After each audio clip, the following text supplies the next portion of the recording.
सावन का महीना आते ही दुनिया भर के भारतीय राखी का दिन जानने के लिए उत्सुक हो जाते हैं। कोई भी रिश्तेदारी ना होने के बावजूद भी राखी से भाई बहन का बंधन निभाने का मौका मिलता है। राखी का इतिहास तो हमें महाभारत के युग से देखने को मिलता है। भगवान श्री कृष्ण को श्रुतदेवी नाम की एक चाची थी। उसने शिशुपाल नामक एक विकृत बच्चे को जन्म दिया था। बड़ों से पता चलता है कि जिसके स्पर्श से शिशुपाल स्वस्थ होगा उसी के हाथों वह मारा जाएगा। एक दिन श्री कृष्ण अपने चाची के घर आए थे और जैसे ही श्रुतदेवी ने श्री कृष्ण के हाथों में अपने बेटे को रखा, वह बच्चा सुंदर हो गया।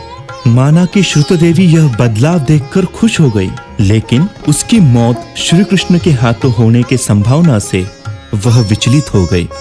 वह भगवान श्री कृष्ण से प्रार्थना करने लगी। भले ही शिशुपाल कोई गलती कर बैठे, लेकिन उसको श्री कृष्ण के हाथों सजा नहीं मिलनी चाहिए। तो भगवान श्री कृष्ण ने उससे वादा किया कि मैं उसकी गलतियों को माफ कर दूंगा, लेकिन वह अगर 100 से ज्यादा गलतियां कर बैठेगा तो मैं उसको जरूर सजा दूंगा।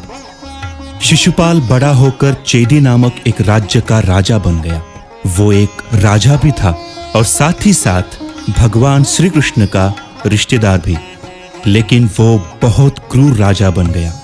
अपने राज्य के लोगों को बहुत सताने लगा और बार बार भगवान श्री कृष्ण को चुनौती देने लगा। एक समय तो उसने भरी राज्यसभा में ही भगवान श्री कृष्ण की निंदा की और बस शिशुपाल ने उसी दिन 100 गलतियों की सीमा पार कर दी थी। तुरंत ही भगवान श्री कृष्ण ने अपने सुदर्शन चक्र का शिशुपाल के ऊपर प्रयोग किया। इसी तरह से बहुत चेतावनी मिलने के बाद भी शिशुपाल ने अपने गुण नहीं बदले और अंत में उसे अपनी सजा भुगतनी पड़ी।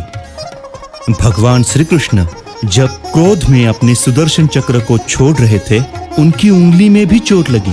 भगवान श्री कृष्ण के आसपास के लोग उस घाव पे कुछ बांधने के लिए इधर उधर भागने लगे, लेकिन वहां पे खड़ी द्रौपदी कुछ सोचे समझे बिना अपनी साड़ी के कोने को फाड़कर भगवान श्री कृष्ण के घाव पर लपेटा। शुक्रिया प्यारी बहना, तुमने मेरे कष्ट में साथ दिया है, तो मैं भी तुम्हारे कष्ट में साथ देने का वादा करता हूँ।